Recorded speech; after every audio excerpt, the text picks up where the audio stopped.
この番組はシャオシーカーライフチャンネルを提供しています。スポンサースペースを募集しています。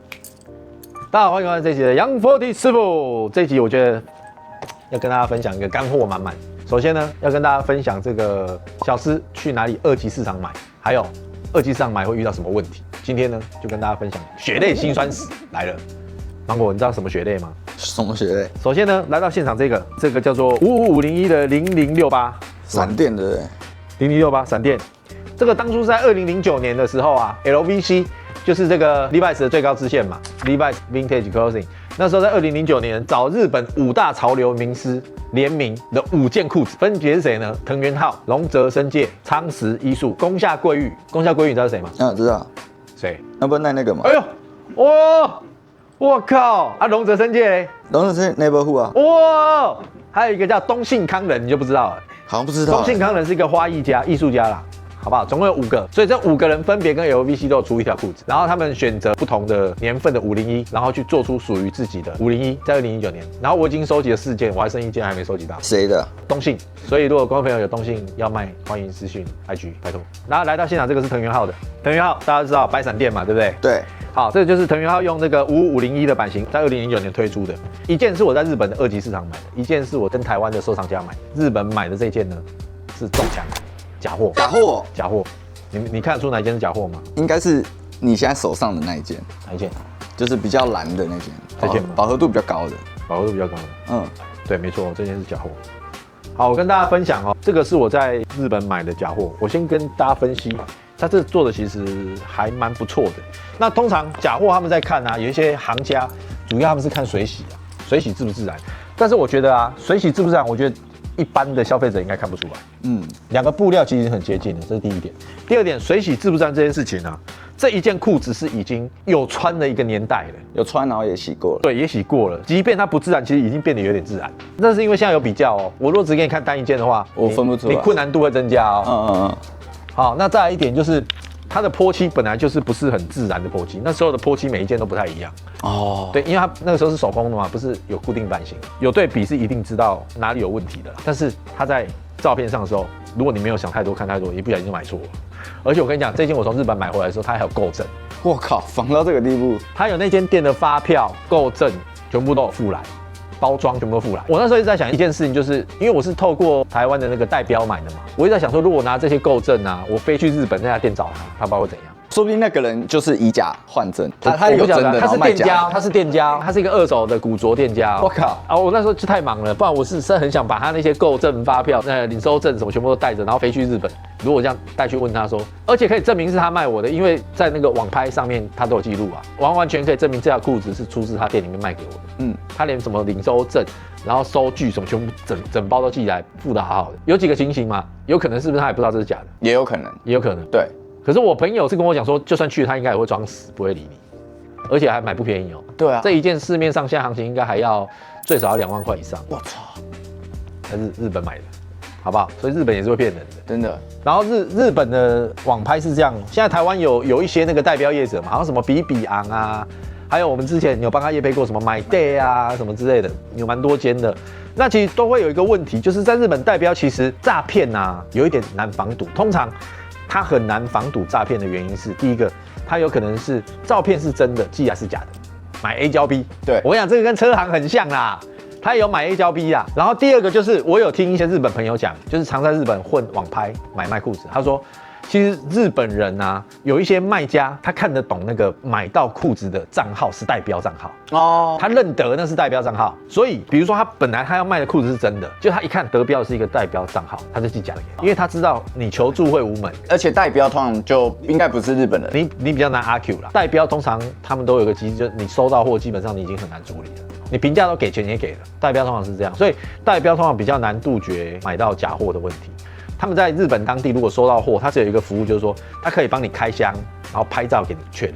可沒有屁用啊，也是這褲子啊。对啊，现在已经仿到真的照片看不太出来。对啊，有时候是比较困难，记不记得之前有收到皮卡丘卡？对，哦，那可以啊。他如果拍照是一张皮卡丘卡，哦，那就可以说，我不是买这个，那他就可以不给他錢退回去了嘛。对，那但是那時候我沒有做這個機制，就寄來就收到一張皮卡丘卡，就不是壓根就不是我原本要買的東西，因為那時候我沒有付費做這個服務嘛。哦，所以其實在日本買網拍還是有風險的。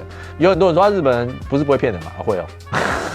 啊，日本也有缺錢的啊，對不對？還有一個就是聽一些日本朋友說，其實現在有蠻多外籍人士也會在日本註冊賬號上面買，所以也要很注意、很小心。我現在找一些日本的褲子啊、牛仔褲啊，我會在二級市場要透過一些代標，那每一間代標的匯率不一樣，手續費的收取方式都不一樣。但是我覺得不是在日本買就完全是安全的，也是要注意買賣安全、交易安全，就是開箱拍照，甚至你回來的時候你開箱要錄影存證啊。但我覺得評價也是要注意啊，他們也是有評價制度，你還是盡量買評價高一點。然後日本的網拍我覺得存在幾個問題要注意。節目最後我再教大家比較這兩件褲子的差別啊。你在日本買牛仔褲網拍一定要注意改褲長，他們比較矮，對不對？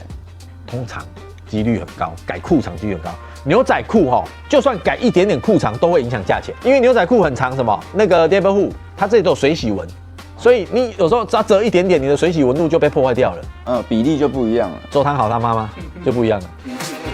啊，什麼都不錯。對啊。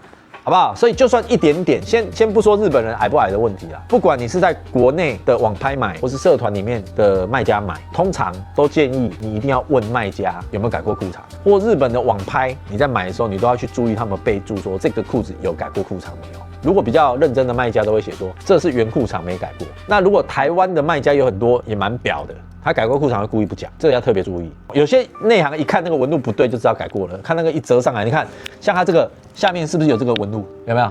這個啊，一條一條這個啊，有。啊，你如果折上來就沒有了，你如果是這樣折上來，那個紋路就不見了，不見了，有沒有？對，那就看起來很死啊。你如果看得懂的人，你就看得懂。你看像這個是不是就不一樣了？看起來是不是很死板板的？你會看到，你會發現這褲腳死板板的，有少了那個落色了嘛？有沒有？好，不那麼自然嘛，好不好？所以改褲長一定要注意。然後再來一個就是在日本買你要注意幾個尺寸嘛。第一個當然是腰圍啊，日本習慣寫平放的腰圍，像我啊，我的平量腰圍是大概32腰，就是平放40公分，全長就是80嘛。好，他們都是看平量的。第二個褲襠幾公分啊？然後第三個大腿圍幾公分，都是講平量哦，不是講一圈哦，就是要乘以2才是一圈嘛。第四個他們叫股下，股票的股，下面的下，股下的意思就是從雞雞的這個頂點到腳底。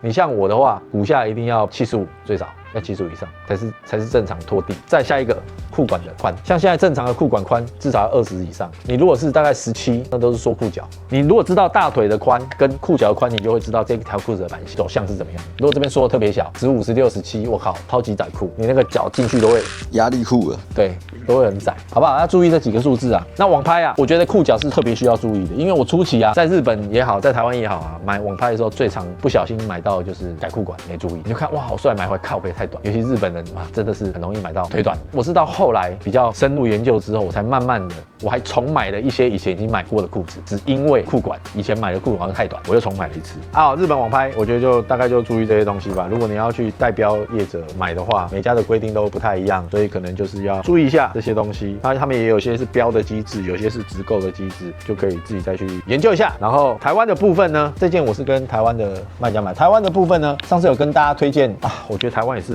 是問題很多。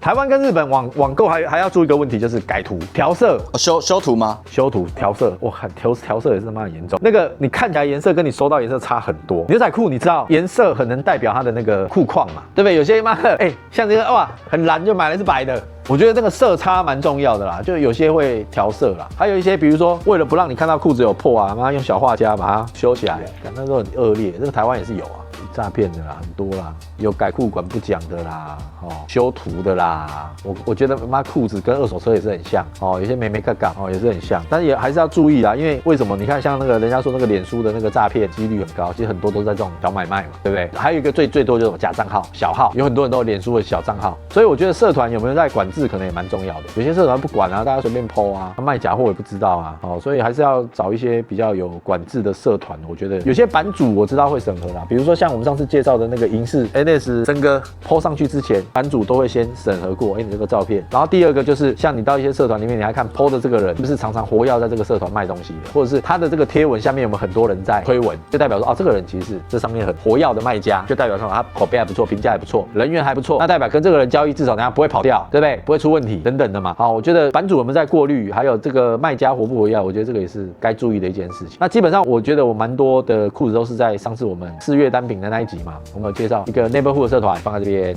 還有一個就是藤原浩社团。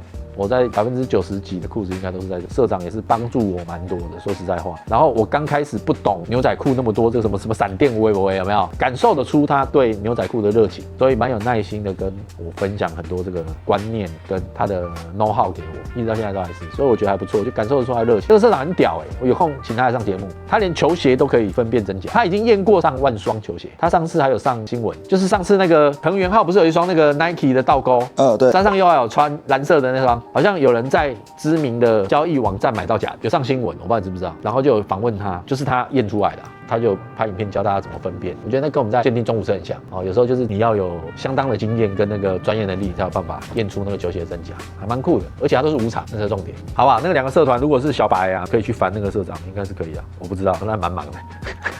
好了，那接下來就跟大家分享一下吧。2件，首先從顏色上面，剛芒果你就看出來不一樣。你不一樣是覺得它比較新，是不是？還是覺得它沒那麼自然？对，它沒那麼自然，它的顏色有點對比起來可能有點太新了，对，太新了，太亮了。对。哦，的確啊，從潑漆上面來看，它的漆是比較亮了啊。但是我覺得那個跟新舊有關係嘛，你總不能說它洗舊一點，它就變真的了嘛，对不對？但我覺得有一個差別啦，第一個就是看閃電嘛，這個最有名就是閃電了，我覺得就是看閃電最準。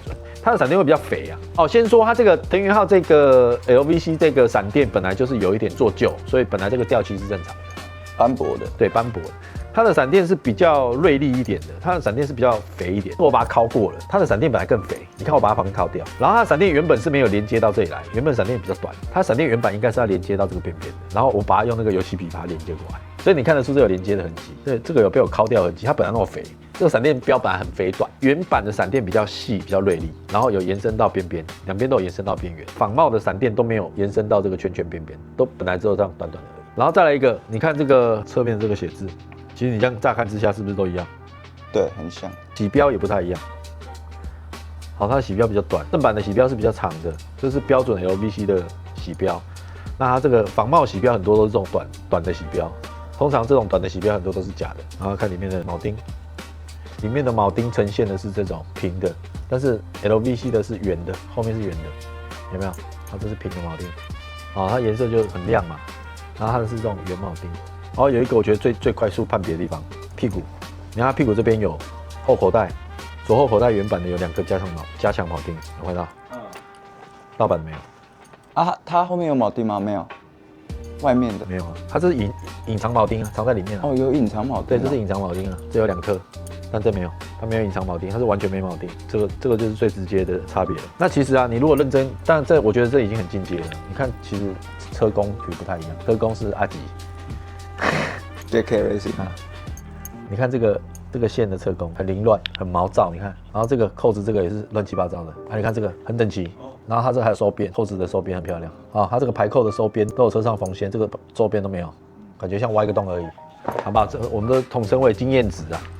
就是買了一條這個呢，經驗值就增加了 ，level up， 好不好？在整個收褲子的過程中，我真的也是遇到了蠻多經驗值，以後陸續可以跟大家分享。我還不止這個，我有很多經驗值。不過我覺得經驗值蠻好玩的啦。哦，其實縫線上面也有一點不一樣啊。啊，你看，比如說像它這個側縫線其實沒有那麼明顯，然後你看它這個縫線明顯到靠北，黃色的縫線明顯到靠北，你不覺得這縫線很搶嗎？很搶戲嗎？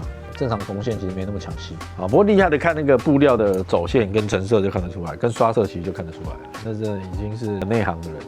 OK， 以上呢就是這一集跟大家分享。那在2級市場的代標，然後注意寬度啦、褲管啊、長度啊等等的，然後要注意褲長有沒有改過褲管，我覺得超重要，好不好？然後到比較有信譽的社团去買，然後跟大家分享這個 LVC。那下次呢再跟大家分享有其他的牛仔褲，再陸續慢慢跟大家分享。楊佛弟師傅，咱們下次見。還想看什麼再跟我講，拜拜。東信啊，有東信要記得賣我。